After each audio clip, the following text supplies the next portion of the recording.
Welcome, everybody, to episode 18 of the Canuckleheads podcast. My name is Justin. I'm joined, as always, by my co-host, Mr. Wes. And let's cover some Canucks games here. So the first game we got to talk about, January 29th, 2022, at Calgary. The game I was supposed to be at. Thatcher Demko and Jacob Markstrom got the starts. I started writing down the other team's goalie because it comes up a lot. Yeah, no, 100%. This game...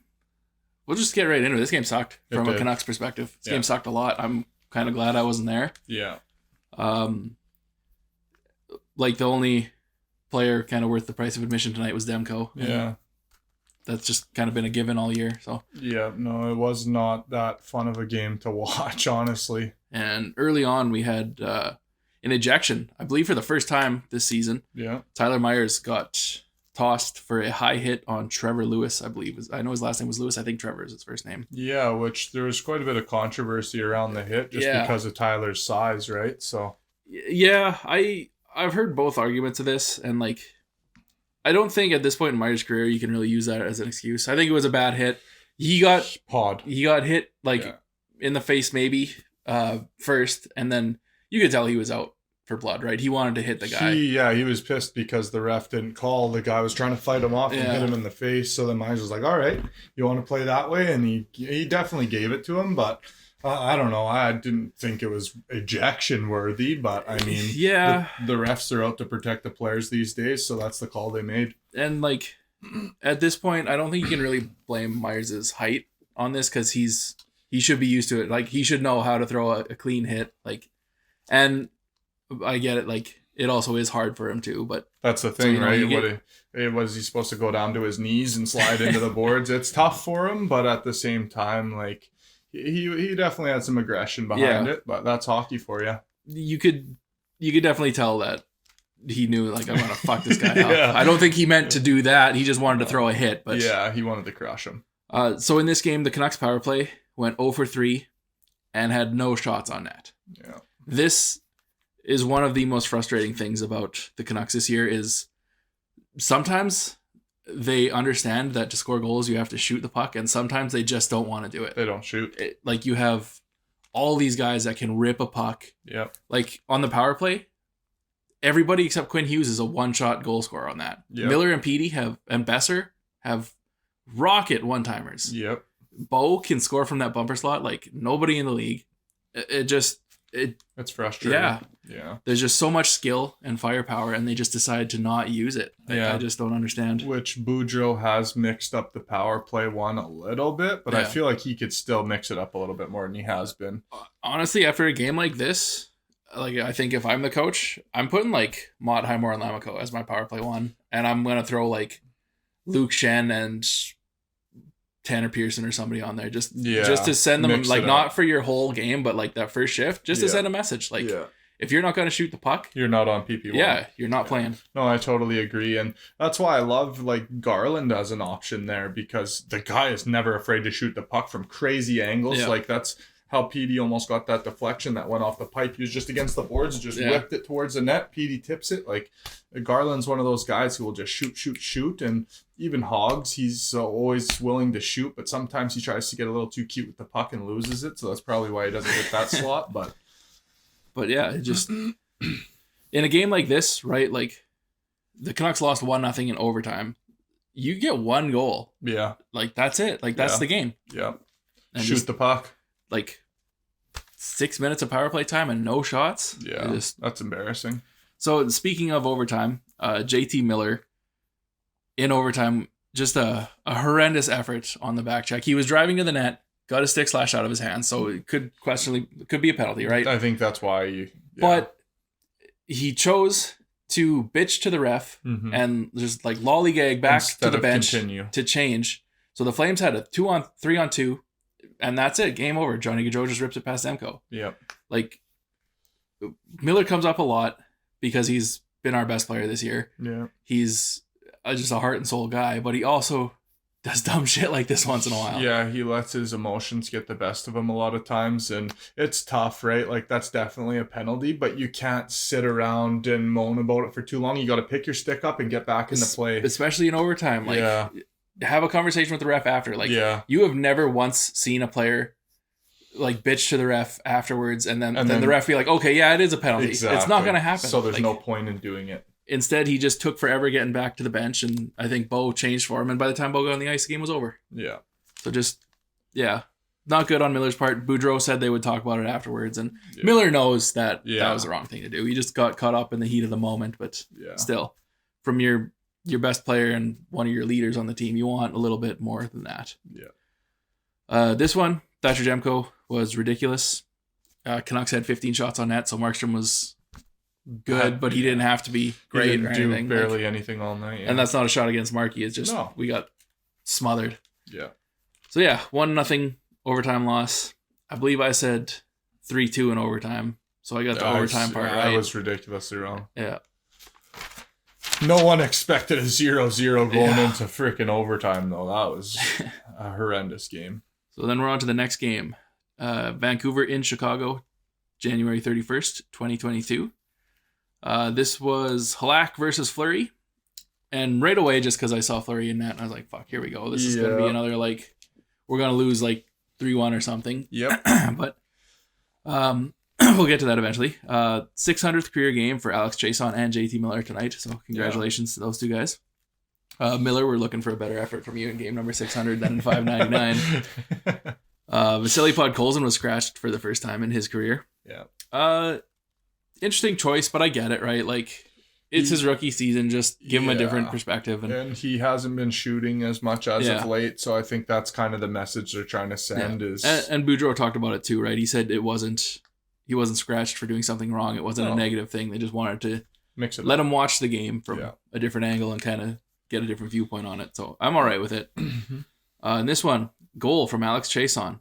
Went high glove on Fleury on a good play by Hoglander to get the puck to Justin Dowling, who set up Chiasson and in the back of the net. Right there, I thought Chiasson, okay, he's going to shoot it right into the crest. Nope. Perfect. Right above the glove, top corner. Absolutely beautiful goal. Not even on the power play. No, and Selly just as hard as he did when the puck went off his elbow that other time, but I was happy to see him get a nice goal. And then, so this was 1-0 Vancouver after one. And then in the second, we had a goal from Brock Besser. Nice little tip. Another deflection. So you were right. Besser is showing some different shades to his game here. Yep. Not just sniping all the time. Yeah. On a good redirection from a shot from Quinn Hughes after a lot of possession time from the Canucks. They were really hemming the Blackhawks in their own zone on this one. So nice to be rewarded after those kind of dominant shifts there. Mm-hmm. So this was 2-0 Vancouver after two. And then in the third, we had a empty net goal from Luke Shen. Blocked a shot, threw it down from his own end of the ice, right in the middle of the net.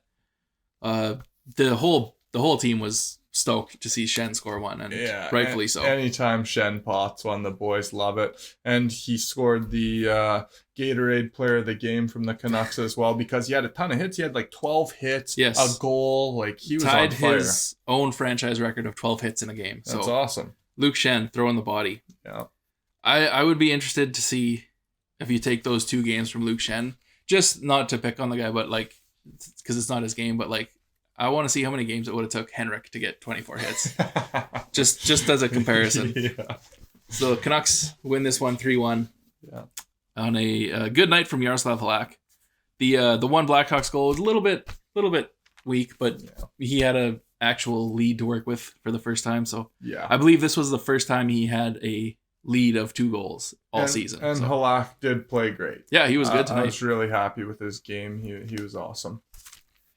And then back-to-backs. So February 1st, 2022 in Nashville.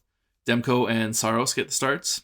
Hoglander scratched for the first time in his career, which, again, you get, but also I don't know if I really agree with. He just hasn't been putting up numbers, but I wouldn't say he's been bad. No, he always works hard, and you can expect that out of him. I just feel like they are expecting that danger element in the ozone, which one scratched game, I'm sure it'll motivate him to just be like, screw it, I'm throwing everything on net again. I'm going to be coming for blood. So, and Hog's great at that. I don't think we'll see him scratched again for a while. Yeah, and one of the things, he doesn't have the numbers to really back it up, but he is an offensive driver. 100%. He's winning board battles left and right, dishing pucks in dangerous spots, Yeah. constantly throwing pucks on net. Like, he's a dangerous player. Yeah. And once those start going into the back of the net consistently for him, he'll be great for us. And one thing I remember, I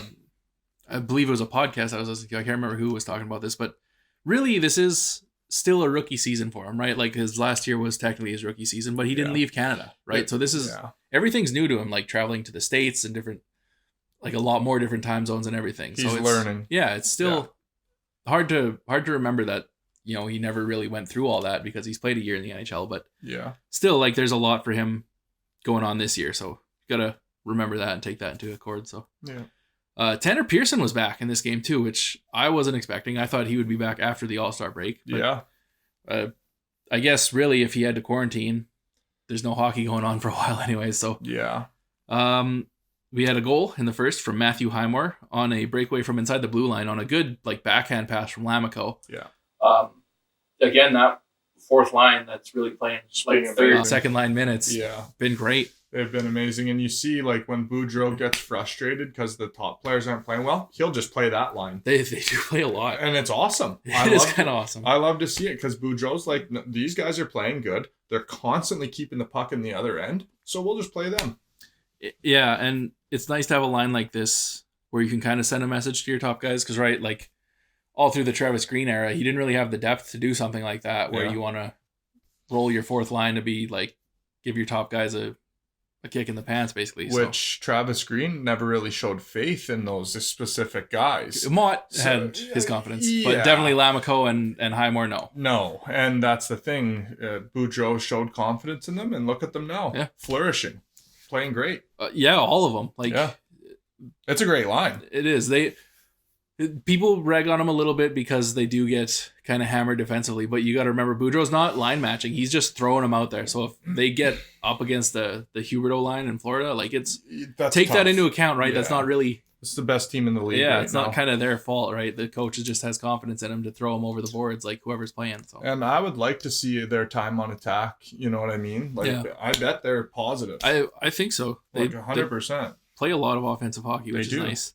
Because they're not scared to dump pucks. And then once they get it in, they skate in so fast that they end up recovering. And then they start making plays. Mott and Highmore are both... Mott's not really sneaky fast. Mott's just fast. Highmore's kind of sneaky fast. Yeah, because he works so hard. Yeah. Lamico, not really. He's just kind of an average fourth liner. He's got some speed, but... he's not bad. Yeah. Then we had another goal from OEL with just...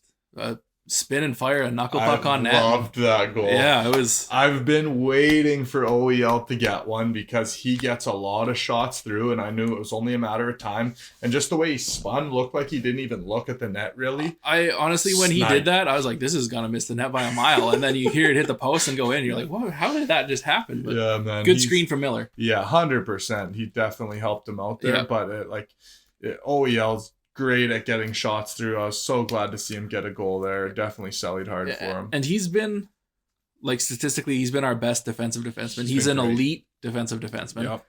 You barely ever see him lose a puck battle. Whether it's out in the middle or along the boards, he always comes out with the puck. And the offensive part of his game is just, like, snake bitten to me. Like, he's, like you said, he gets every shot through. Yeah. It's just... he hasn't been burying them as effectively as kind of you want.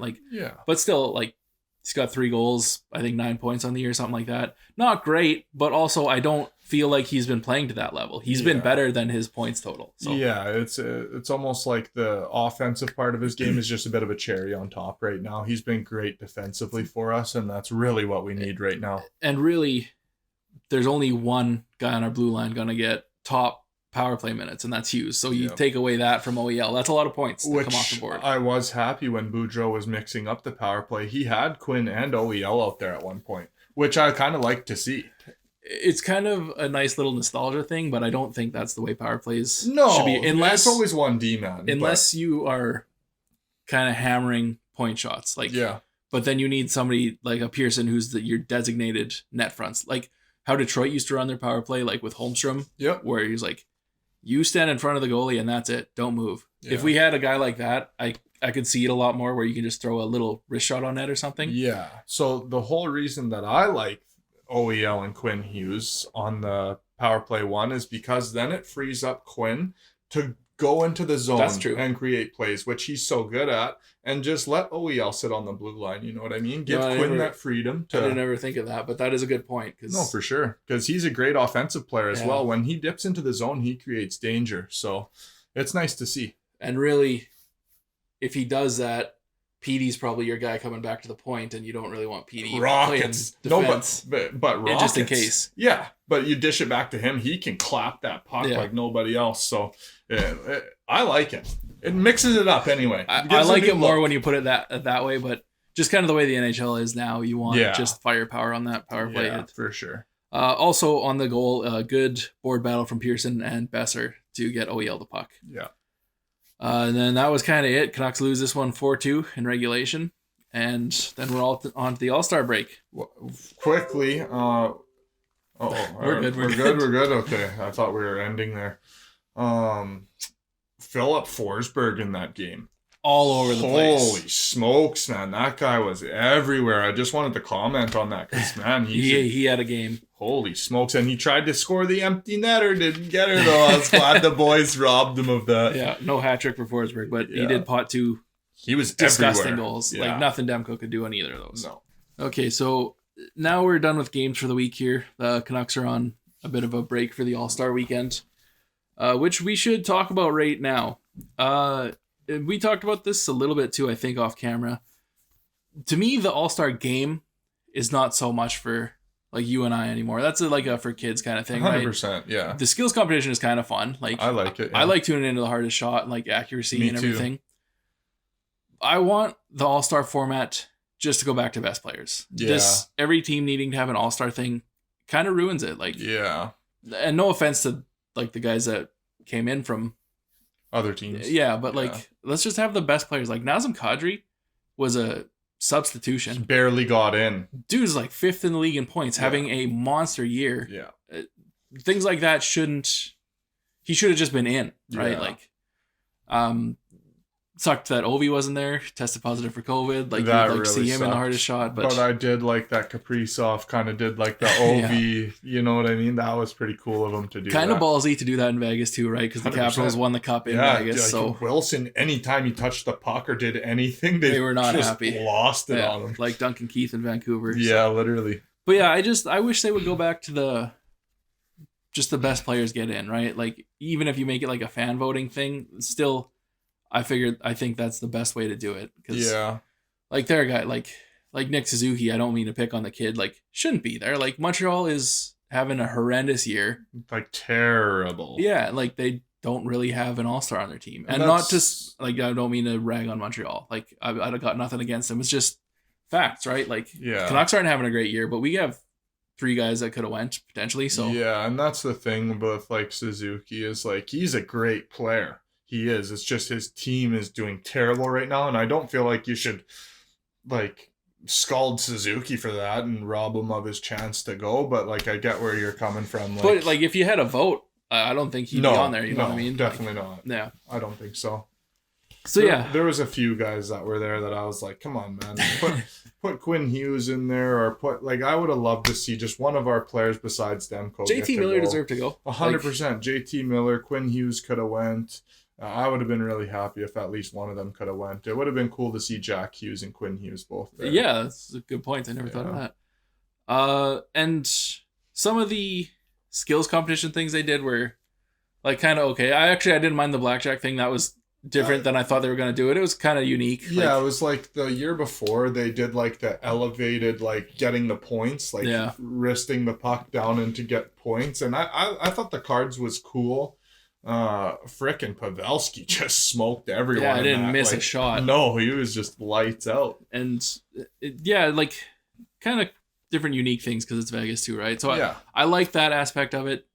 And it's probably hard to integrate hockey into certain things like that. So like the Bellagio pool thing was a little bit weird, but it's good on them for trying. Yep. But really, I just want to see the hardest shot, fastest skater, and accuracy. Yeah, and like the breakaway contest that they did too. Man, that Zegras, jeez. That was amazing. I think that might be the coolest one I've ever seen. Ever. Petrangelo's was garbage. Garbage. And like I get it's in Vegas. And but why is he even there? Yeah. Just because it's the Golden Knights. But that's what I mean. Like, sure, put Marchessault or Stone in there. Yeah. They were both there.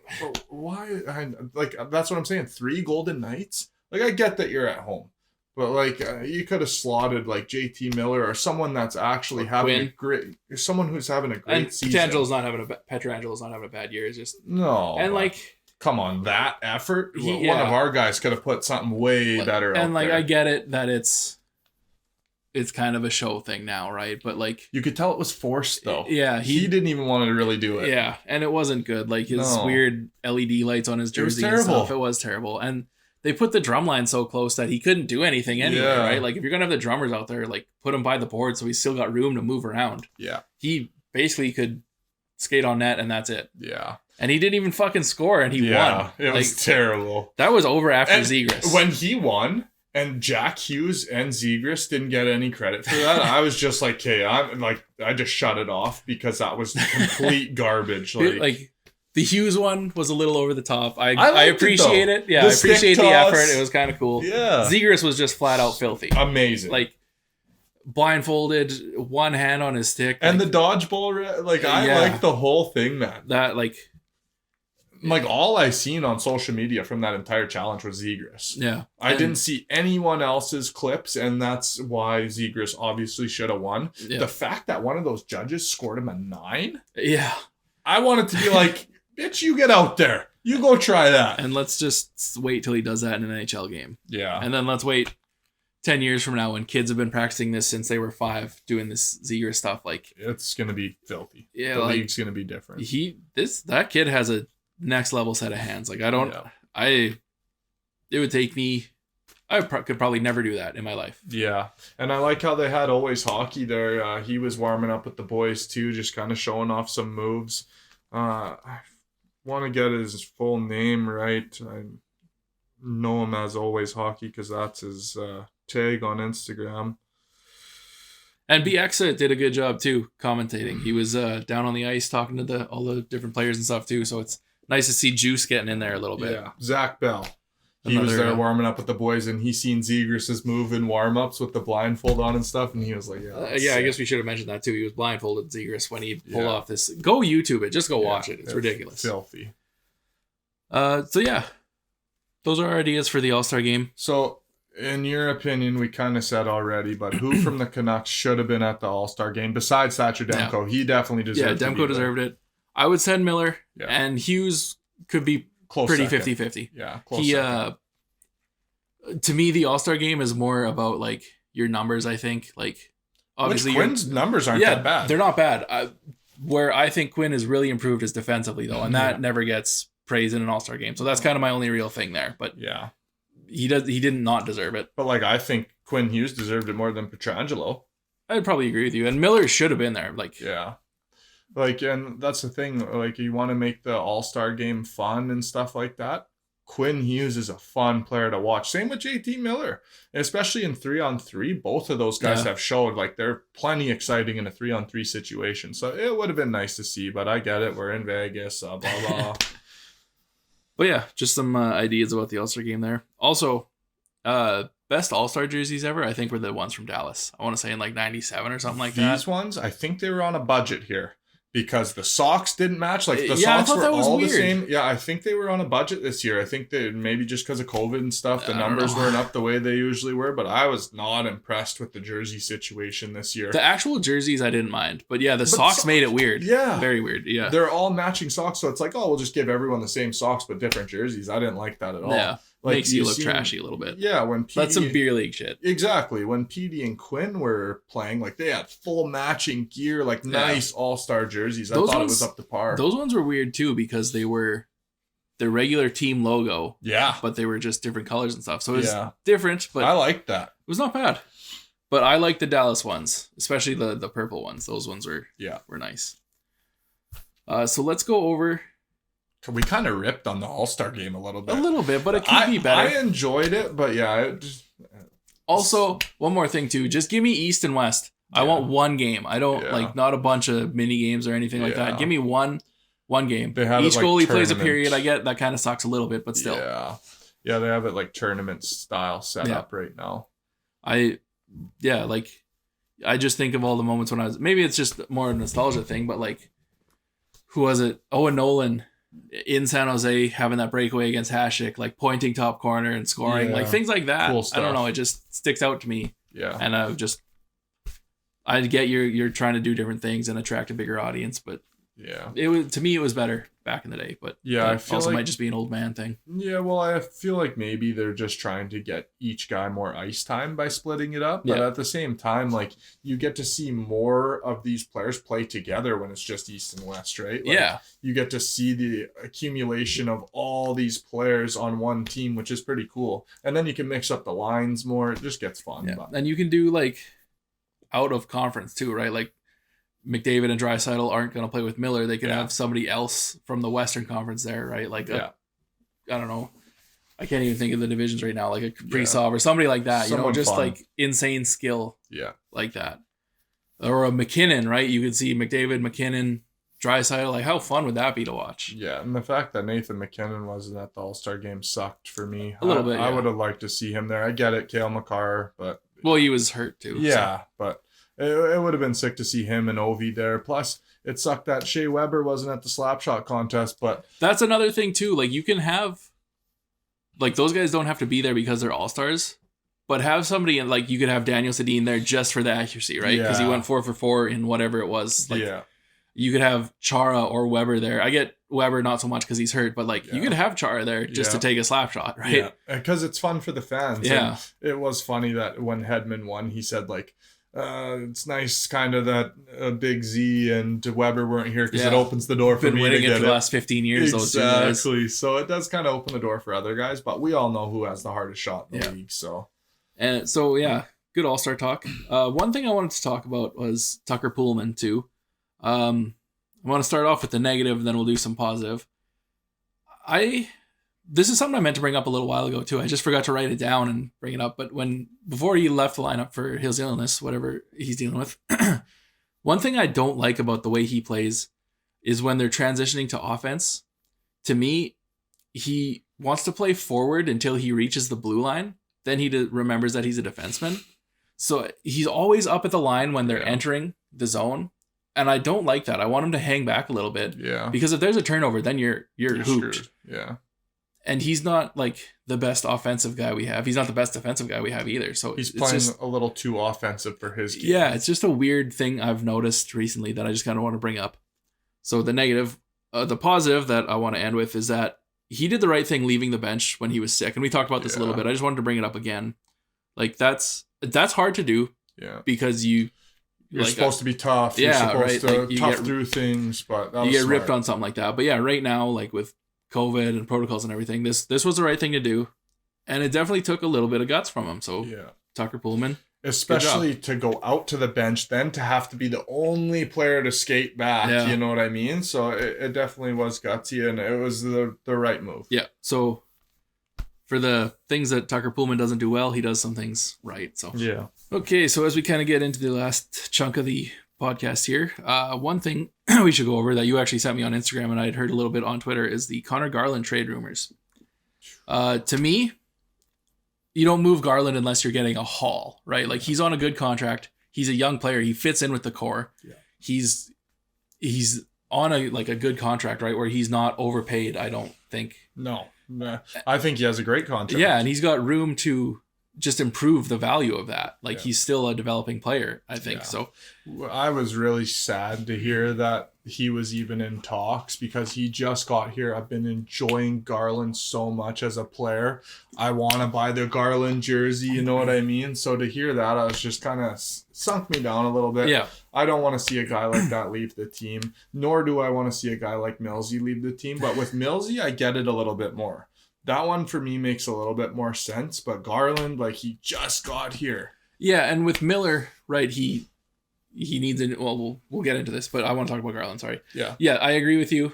Unless you're getting like a major deal for Garland, don't ship him out because he fits in and that's a value contract, which is we need. Yeah, that's like the hardest thing to acquire. I get it when you look at Rutherford's teams, like Garland is not really his type of player, but this is also not Rutherford's team. Exactly. So it kind of depends on Alvan, but he's just, I don't know, he fits in good I get it. He goes through a hot and cold phase, but we got to cut him a break too here, right? You look at all the guys that came back from COVID, like none of them have been at the top of their game yet. No. So you got to cut him some slack there because he was playing good before he went into protocol. He was racking up points. And I feel like right now, he's like our most exciting player to watch. When you see him cutting those turns and spinning on the boards and keeping the puck, he's getting knocked down, getting the puck. Like, it's so fun to watch. He is exciting. He battles hard. He whips pucks from crazy angles and scores sometimes like off the goalie's lid and stuff like that. So yeah, I want to keep Garland around. I love him as a player.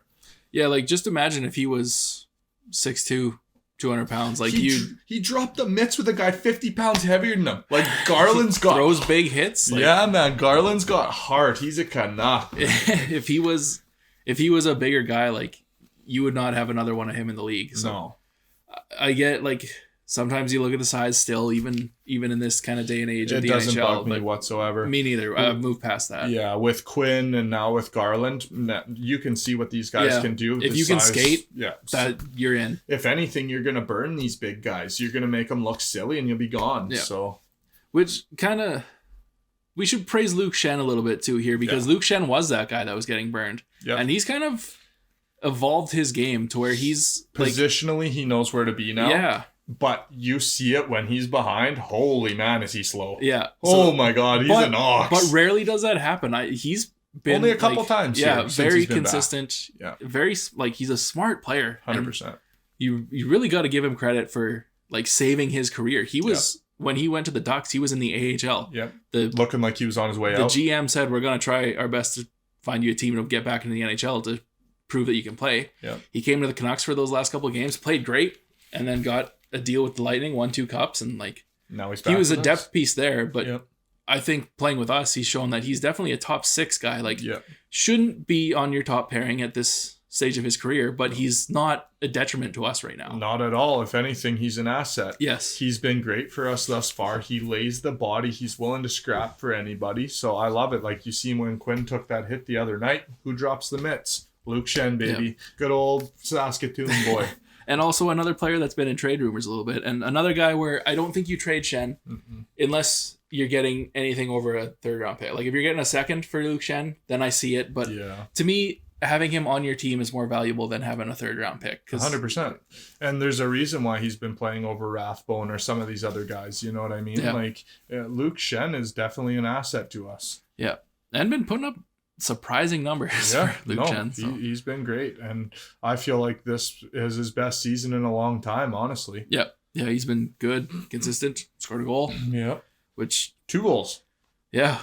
So that's like he's got Quinn's amount of goals tied up. Yeah. 2nd on our team. In goals for defensemen, which is kind of sad. But so yeah, a couple trade rumors there. Tucker Poolman, people want to trade him just because of his contract. I don't know if we're going to be able to do that. But I honestly, that's a tradable piece to me. I'm not in love with him being on the Vancouver Canucks. I could easily see him get traded for another D-man. I could care less. I don't know if it's easy just because he's got 3 more years at $2.5 million. Yeah, not a lot of. Well, there's some teams that would be willing to take that on, especially with the position that some people are in right now. Maybe. But I don't know what we would get back. Not much. That's the thing, right? Yeah. So we might as well just keep him at this point.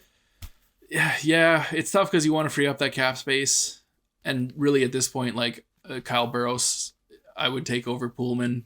Rathbone could fit in there. The fact that he's been out for so long is like I have no clue why. Kyle Burrows has been amazing. He's hurt. Oh, is he? Yeah. Oh, okay, yeah. I didn't know if he was injured or not. But you know who I've completely forgotten about too?